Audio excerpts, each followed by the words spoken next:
everybody, this is Mike and Lori with Hamburg Honey. Today we're going to show you how we get cut comb, how we harvest it and put it together and get it ready for next year too. This is one of our cut comb we pulled out this year. Mike's going to harvest it later and show you how we cut it, package it. So when we do cut comb, it's a little different. This is a medium. Most beekeepers use mediums or deeps. You notice there's wires in there. This is we only use this for extracting honey. And while honey is liquid gold to all beekeepers, cut comb is platinum. It's worth a lot more money.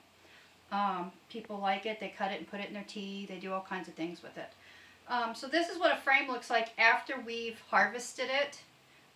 We have to clean all this stuff out and take a piece off and put a new sheet of foundation in it. And when we do that, it looks like this for the next year.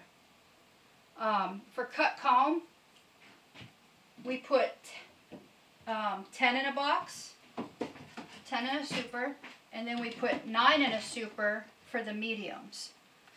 We do this because it's easier to remove the cappings for harvesting honey, and this allows the cut comb to fit in the containers properly when we do the regular 10 frames to a box. So, Mike is going to show you how we harvest the cut comb from the frames and how we package it. Okay, so like Lori said, this is one of our frames that we just grabbed out of our box here that we just harvested, took off the hive the other day.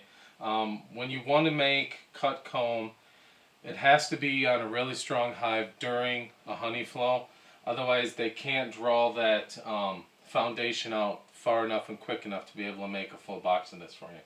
So there's a couple of ways that you can do this. You can get one of these handy stainless steel cutting tools.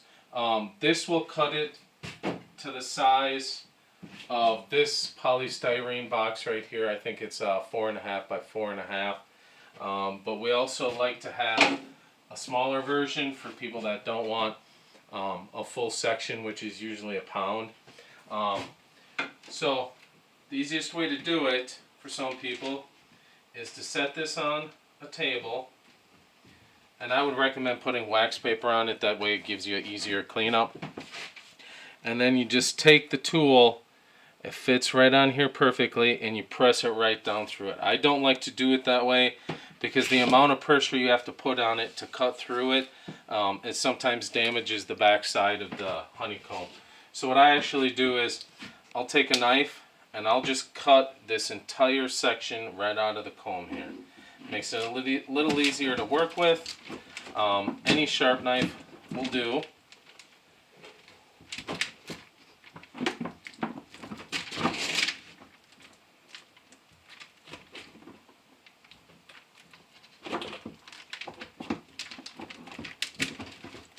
Alright, then this is exactly what Lori showed you. This is what it looks like after we've harvested it.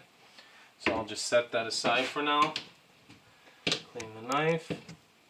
So to get a full-size comb, this is the one you use. It's much easier once it's out of the frame, and then you just push right down on it and cuts it to the perfect size of the box you're using. Once you have it cut, the edges are going to leak some honey, so we have a whole bunch of these trays, and we put it above a pan to catch the honey, and then we set it on here, let it drip overnight. We cover it with wax paper, and then once it's in the morning, we just grab our containers and fit them in there. That way there's not a bunch of loose honey in the bottom of the containers when you're displaying it. So they do sell these in the smaller size as well, but I've cut several thousand of these. You kind of just get a good idea of the exact size of it, and you just take a sharp knife and just cut right on through it. A good frame will give you 4 of these large ones or 8 to 9 of the small ones. And the nice thing about cut comb is if one of the sections doesn't quite come out, you can use that for just putting in your jars of honey as a cut comb product of just to have a little bit of cut comb inside a container. So once you have all those cut, just set all these up here to drain.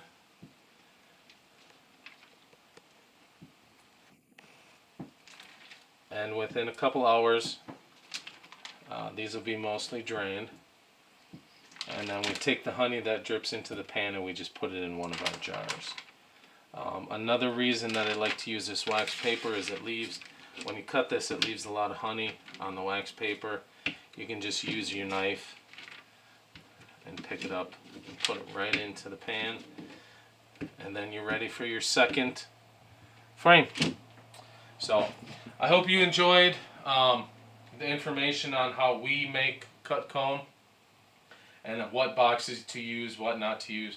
So I hope you guys get out there and enjoy your bees. Thanks.